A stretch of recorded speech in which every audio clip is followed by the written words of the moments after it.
How do you offboard an MSP client? Now, if you're watching this video, yes, it sucks to lose a client. I fully get that. And I promise it is worth sticking around. You're going to learn the right way to do it. So hopefully they end up ultimately coming back. And I'm also going to teach you some ways to add some additional revenue to your pocket. My name is Harrison Barron from growth-generators.com. We help MSPs with sales training and marketing. Before I get into today's video about how to offboard an existing client, which is a bit of a bummer, but hey, it's business. It does happen. I do have to mention two quick things. Number one, there's a masterclass down in the links below. Go check it out if you haven't checked it out. It's going to help your business tremendously. Number two, come check out the free Discord. It is growing like a weed. You guys are popping in there. I'm starting to do some hangouts in there just to answer some basic questions and even just see what you guys are talking about, because you guys are literally building this incredible community, and it is truly, truly magnificent. And seeing people grow their business, close their first deals is awesome.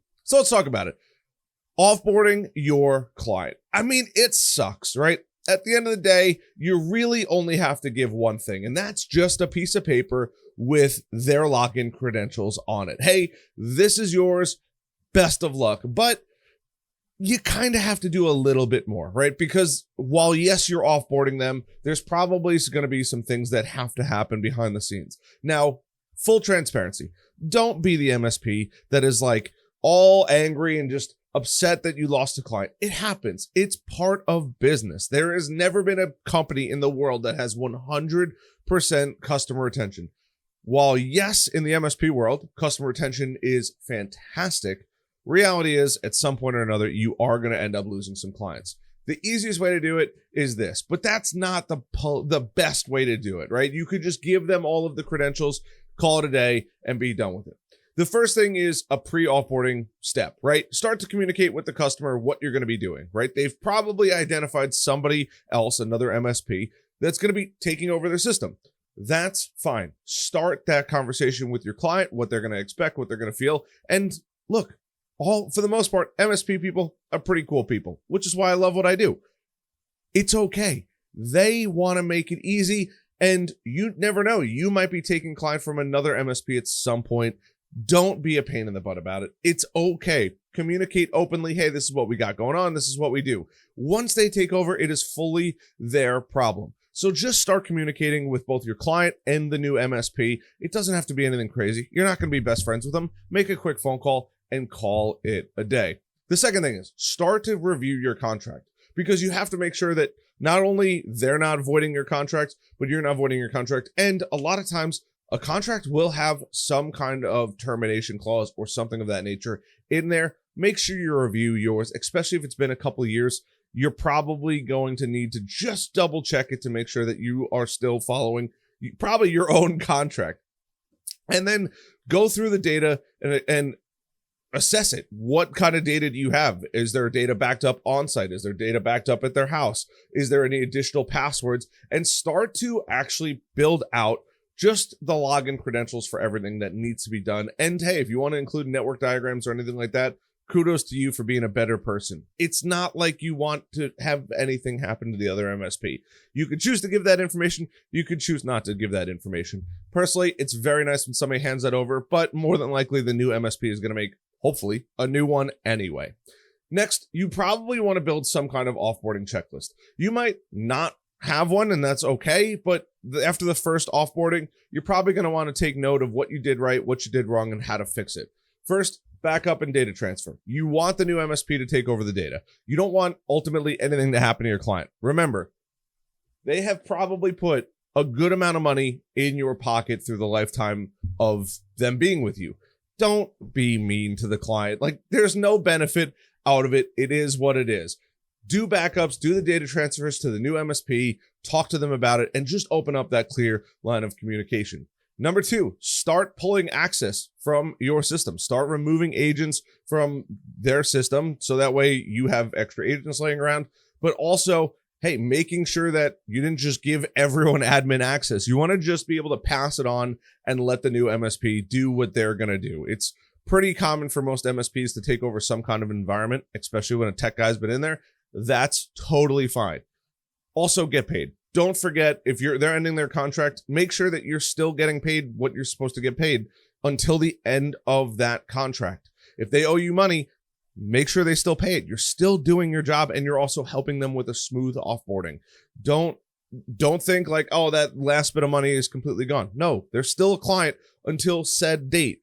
If it's the end of December, great. The end of December, you're still, the beginning of December, however your billing works, you're still getting paid for that last section. Just because they've declared that they want to cancel doesn't mean anything. It just means that they're going to cancel at the time of renewal for a new, I almost said membership, but a new contract. And then last but not least, start getting your documents in order.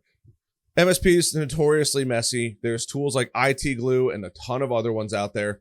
Just get your documents in order. You want to just hand it over to somebody else and say, hey, this is everything, not everything that we did. You don't want to give all that up, but hey, this is this, this is this, this is this. Here you go. Make your life nice and easy, and hand that over to either the client or the other MSP. Once again, opening up clear lines of communication is important. So part 3 is you want to do a post-offboarding kind of interview, an exit interview. If you do it for a job, why wouldn't you do it for a company that is terminating you? It's okay to ask, why'd you fire me? I'm not mad about it. I just want to know. It's going to help you as the MSP business owner to get better. Find out, sit down with them like, hey, no pressure, buy lunch. It's probably going to cost you a couple bucks, and ask them, sit down and have a genuine conversation. Why'd you go with somebody else? Did we do something right? Did we do something wrong? What brought you into interviewing another MSP and hiring somebody else? That's really, really, really important. Like really important, because it's just going to help you prevent losing clients in the future. And it could be you did literally nothing wrong. They just met another MSP that they liked more than you. It is what it is. That's part of the game. And then anything like that, any other additional security protocols that you have to put in place or remove, please do that. Like, don't leave things lingering for your client to deal with or the other MSP to deal with. They don't need the extra work. Your client doesn't need the extra work, and it looks sloppy on your end. I have seen it where there's admins, accounts completely locked down, and the MSP is not giving it up, and you have to sit there and either brute force it, hack it, wipe it, whatever it is. It's just miserable. Nobody wants to do that. Just be, yes, it sucks to lose the client, but just be the guy. Hey, it's included in the documentation, the admin credentials and all that kind of stuff. It's super vital. And then last but not least, after all of that, and yes, it sucks. They're not going to put any more fake money in your pocket, but try to maintain a positive relationship. You never know. That client might come back to you in 3, 5, 10, 15 years. And that client might be 10 times bigger than they are now, but they had a really good experience from you. And even they made a mistake going with a competitor. Maintain a positive relationship. You don't have to call them every weekend and say, hey, what do you got going on? That's understandable. But if you bump into them, you're out networking, whatever it is, call every couple months, check in on them, do a FaceTime, send them a box of donuts. Just be friendly with them. They paid you probably tens of thousands of dollars, if not hundreds of thousands of dollars. You don't need to be mean to them, and being mean to them resolves nothing.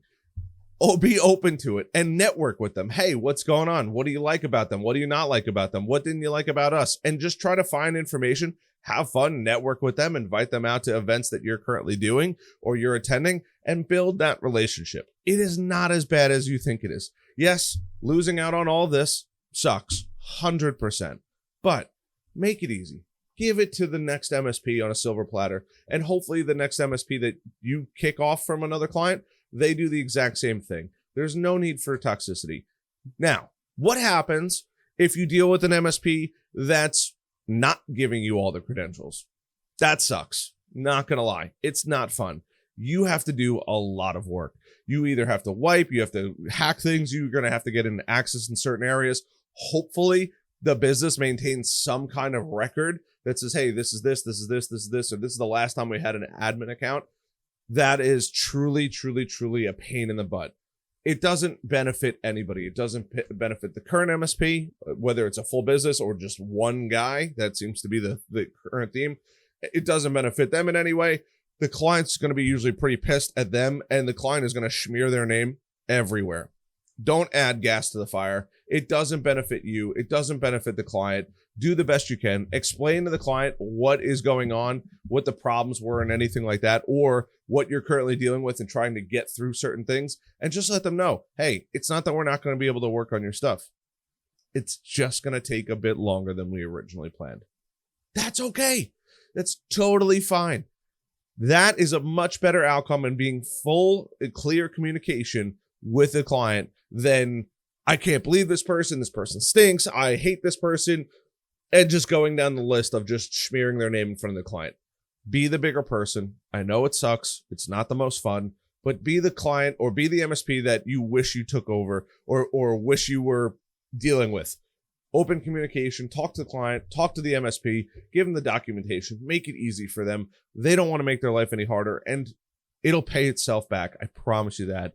Somebody else's, you're going to take over somebody else's, and they're going to have good faith and just do the exact same thing for you. I promise you, it's rare that you get the bad apples, but they do exist, and unfortunately, they spoil the bunch. Just treat other people like people and how you would want to be treated. You'll get so much further through that. Other than that, I love you guys. I appreciate you guys checking out this video. I hope you guys found some value in this, and I hope you enjoyed my fake green folder. If you did, like, subscribe, share, notify, and also let me know about your absolute worst experience offboarding a client or onboarding a client that another MSP dropped the ball with. I would love to hear it. I read every single comment. I think it would be super entertaining. So if you find that funny or you had of a crazy story, please down in the comments, let me know. I love reading these. I love hearing what you guys are working on. And other than that, I'll see you guys later. Love you guys.